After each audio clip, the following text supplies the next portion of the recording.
The Ramble on, talking media to death and diving into spoilers with Brendan. And Nick, an autopsy for the sinners, an ascension for the saints of film and television. Alright, rambling about John Wick. First things first, for those of you who are curious, no, it's not the end of the series. They're going to keep making these fucking movies forever. Yep. Because Keanu won't let him stop. He has too much fun. No, he is... You can't kill the man, apparently. I mean, he just won't die. I mean, do props to Keanu for having fun with these movies, because there's a lot of moments where they'll smirk, they'll be happy. Like the kind of weird third, fourth act thing that happens in these movies, they always end up having this really silly time with it, where like you have them quipping, you have them talking as if like they're playing a video game when they're like trying to murder each other. Right. No, and you know, we all thought this was going to be a trilogy, but sure enough, this whole movie, this third movie, was like a big build-up for some big war. And I think that's a mistake. Yeah. I think it is thoroughly a mistake that they did not end this series. I agree. It just seems so foolhardy. So let's take some time to dissect the plot. Now, you mentioned that all three John Wick movies thus far have taken place in the course of an entire week. About a week and a half, yes. These films have all taken place over the course of a week and a half, and but part of the issue of this movie and why I didn't like the story as much was that in the first movie, the Assassination Hotel and the Assassination Underground was more or less an excuse for the action to happen. It was just there because it's a fun idea, and it lets Keanu get away with doing all kinds of crazy shit and getting it done and getting the details sorted out quickly. Right, it's like one big armory. But over the course of the second and third movie, I think the writers or directors got convinced that they were writing like the next epic, and they started to take their own universe seriously, started to really write around the rules of their universe and like the implications of it, and it's really dumb. And it was okay in the second movie because while it was some nice details here and there for the deep lore of it, it didn't get in the way of the action. But in this one, there's too much story, to the point that it does get in the way of the action and the fun, and it takes you out of the mindset that you should be in for these movies. Well, the plot also just seems fast-paced, even though the movie's like 2 hours. I mean, like, you have... It's an ultra-basic plot.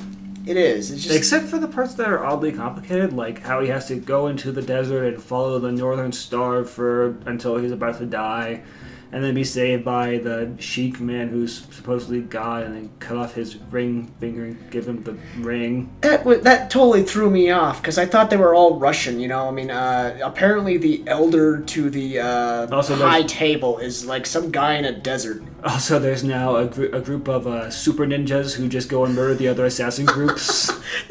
I know. When John Wick first walks into some theater, we're introduced to a ton of tough-looking Russians. A few scenes later, they're just cut down by like a granddaddy total of three dudes. This is something I want to talk about too, which might kind of blend in with effects a little bit, but I want to talk about the fight choreography that has to do with John Wick, and the pattern that I started to notice over the course of this movie because fights ran too long. They did. Oh my god, they did. I was kind of losing interest in some of these fights. It goes too long. But what I was noticing is every time that there's an opponent with a bladed weapon, the procedure is going to be like about 2 minutes of them fighting hand-to-hand without any blades involved, so nobody could actually get hurt, and that's when John's going to get thrown through shit and like actually take some damage.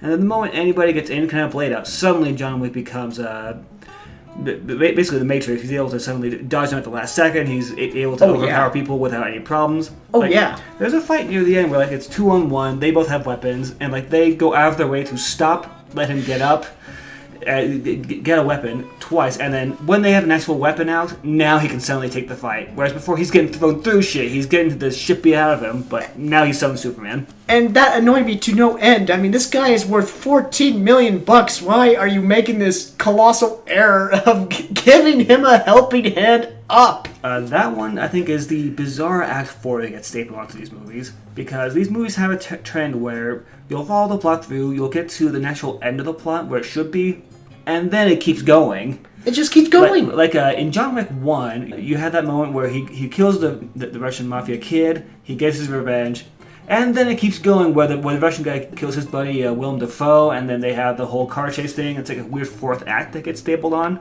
That's right, they kill Willem Dafoe. Like in the second movie, there's like an extra like 15 minutes after he kills the guy where like they establish like the next movie.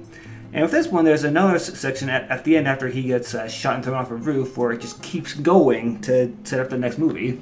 It's like you said, if they just if they actually killed off John Wick right then and there, I would have been fine with that. I mean, I wouldn't have been fine with the way he died, but No, yeah, it would have been pretty shitty. Yeah, but him dying in some heroic fashion would have been a nice curtain closer. Man, yeah, that's the thing with these fourth acts, and it gets really bad in this one, is that they get really video gamey, where like they do. Where like the story stops mattering. It's just about the button mashing and watching the guys fly around the screen and beat them up, and like you don't care what's happening anymore. Oh yeah, no, the combos and the scores are off the charts.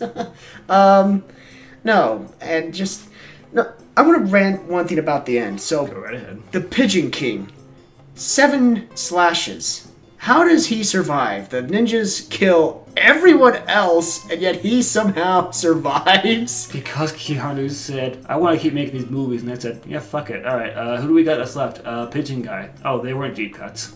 They weren't deep cut. How do you make that bad of an error? Like, honestly, the problem with that is that it makes the high table look completely incompetent because they don't finish him off.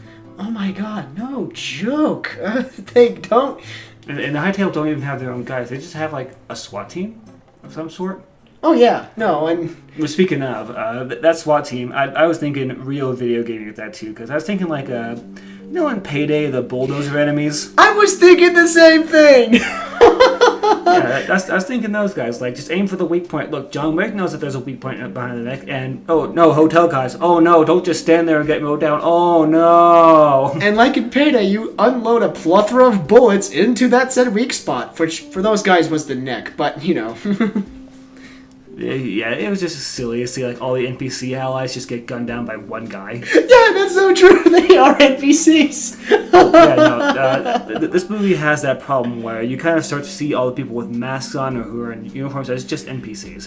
They're just the filler enemies between bosses. John Wick will never get hurt by them. No, and he doesn't, and it's just. It's that's entertaining and that's- stupid at the same time. That's such a stark contrast from John Wick 1, where I believe he actually gets many of his really deep wounds from fighting, like the little crap guys that serving the mafia or something. Right. Like, he gets a lot of his really bad wounds, like the wound he has to staple shut. He gets that from just some guys in a warehouse. Yeah. That's the beauty of the first John Wick, is that every enemy he fights, he can take them out ultra quickly with a shot to the head, but they can also kill him ultra quickly as well. Right. And that's the beauty of the dance in that first movie, is that everything is super dangerous for him, but he's moving so fast. By the third movie, nothing feels dangerous. No. He throws all sorts of caution to the wind and just goes ape shit. Like, he's riding a fucking horse around against like guys on a motorcycle with guns, but we know that he's immune to bullets somehow, so it's fine. Yeah. Because yeah. because he's got a bulletproof suit. Oh god, that's right. That's from the second movie. I'm sorry. He has a bulletproof suit. Yeah, his suit has like Kevlar or something weaved into it, so it stops bullets. Well, okay, that would explain the chutzpah a little more, but I mean, a little more. It makes a it little dumb, more. though. It makes it really dumb. It really is dumb. No, like you said, I mean, in the first one, it was a noir western-esque movie where he's on the same playing field as everyone else, you know? Plus, in the first movie, you have kind of this theme that's going on in the movie, which is that he's walking this line between getting revenge for what's happened to him and getting revenge for his life. It's about him being consumed by rage, and by the end, he's completely consumed by rage and can't ever leave this lifestyle. Right. He has too much fun with it, and he feels alive when he's doing it. There's this whole interplay of things with the first movie where they remind you constantly it's just a fucking dog, and like he's causing way more harm than he was ever given. Right. Whereas in the third movie, they've forgotten about that and don't give a shit about why he's doing this stuff. It's just because, well, it's a John Wick film. He's got to kill lots of guys. Yeah. Going back to the plot, Who cares? yeah. Well, I mean, just the whole thing with Halle Berry. What was the point of that? Because they got Halle Berry. Yeah, And they want to make her look cool. it just made it look dumb. I mean, the fight was cool, but the whole plot affiliated with the fight was cool until it lasted like another 15 minutes after when it was cool. Right. Like, I started like noticing what the dogs were doing, and it was just like, okay, come on, these dogs aren't even doing anything most times. They're just holding some people still if they don't shoot the dog in the head. Yeah, and they showed that like 5 times with all kinds of different dudes. It just kept dragging on until the point of just exhaustion. Like, just end, you know? Like, I think that part of the problem with how many people John Wick has killed at this point, because in the first movie he killed maybe like 150 people or so, but it's all from this Russian mafia they helped build up. Right. Whereas with this one, he's killing like thousands of dudes from all kinds of different sects of the assassin organization, and you have to wonder, like, where are they getting these people? Right. They're employing entire countries worth of people. There's ninjas, there's Chinese martial artists, And they don't give a shit about the people that die. Like, they do not care. About that, yeah, that's another thing I want to complain about. People die openly in the streets. Indiscriminately, and no one bats an eye at that? Which, I mean, I'm okay with that, because that's kind of the premise of the movies is, you know, yeah, there's an Assassin's League, so it's okay if people die in the streets because this is just a part of their world where there's assassins all over the place. And everyone else is just background? But okay. The problem is that nobody mentions, at least at some point, I trained all of those men to fight you. That will take me years to replace them. Or you've cost us billions of dollars in specialized equipment and trained forces for the table. Yeah, no spit take of like, oh my god, he killed all of our top trained assassins. It doesn't have to be like a big plot point. It just has to be a thing where you point out at some point that, hey, he's killed a lot of people. I'm mad about that. Or like, what also kind of gets me, you know, there's like one dude left standing and he doesn't even surrender, you know? I mean, John Wick would kill him either way, but you know, I mean, like, he keeps fighting even though he hit the rest of his team is down. Like, what are you doing? Credit where credit's due. At least they didn't do the thing I was sure they were going to do, where like John Wick walks up to the guy's office, and who is it but that lady in black from the high table? And then she gets out like a ninja spear, and then they have a long kung fu battle between them, because of course she's a brilliant assassin as well.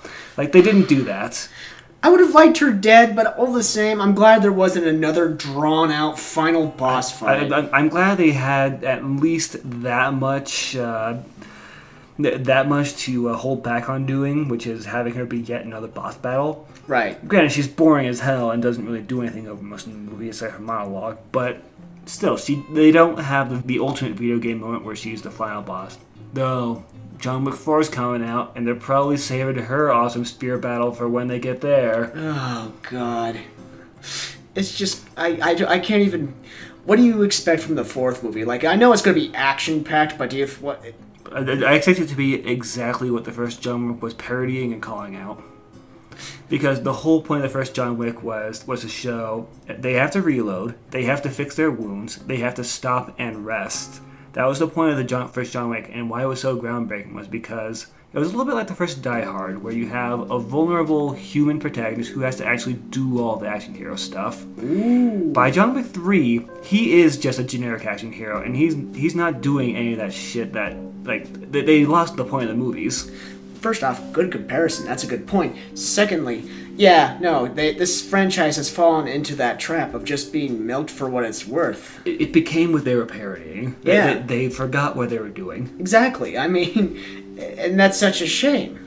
It's no longer that breath of fresh air we've all known and loved from the first movie. It's becoming the Transformers, and I hate that.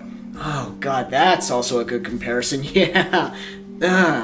Because we're on like our, 5th, 6th Transformer movie now? I don't care. The ending especially solidifies that, where they pussy on killing him, and then they have like this really weird, like, complete tonal shift for John Wick, where instead of being this kind of quiet, constantly festering pile of rage, now he's like the silly, quirky, holding up the thumb for him, then holding up the middle finger to like be edgy and cool with the kids. Yeah. And he's just, no real character development. He's still just that lumbering killing machine with a limp in his step. He's just a rage monster. He went from being a guy who was battling his rage to just being a rage monster. Yeah, straight up. That's not entertaining. And yeah, this movie also does a weird thing where in John Wick 1 and 2, you had this ultra tight plot line where it just follows John Wick. it's John Wick as he does all this stuff. There's some B plots that happen around him, but they're usually implied or happen off screen. Right. With this one, there's moments where we actually cut to other characters doing things completely removed from John Wick a few times. Like when he's in the desert, it constantly cuts back to one of the other places, or the lady just going around and getting stuff resolved. It's jarring, and it shows that they completely lost track of what John Wick is, because they mix in everything. They have the love triangle. They have the A and B plots. They have this generic action. This has become just another sloppy Hollywood movie. It has. It really has. It's like you said. It became what it was parodying. What else is there to be said about it other than that? Yeah, I mean, as far as if you want to watch it, yeah, it's got good effects. It's got fights that last a little bit too long. The story sucks. Don't bother. Yeah. The characters, come on. The characters, the only character that matters is John Wick. Right. And themes, it's got, like, somehow it managed to actually tackle on a theme that made no sense, which was him choosing to be the man that loved a woman. Like, what? It's been a week and a half and you've murdered half the population of New York. I think it's a little bit late for that. It's been, yeah, no kidding. Jesus. Also, I don't know. Why did they go back to that? So dumb. Alright, but overall suggestions, final closing statements. I would say this movie has become exactly what it was trying not to be. It's dumb. It lost track of what it was. If you like John Wick 1, that's still a masterpiece. If you like John Wick 1, don't bother going past it. This one isn't going to save it. I agree. No, just...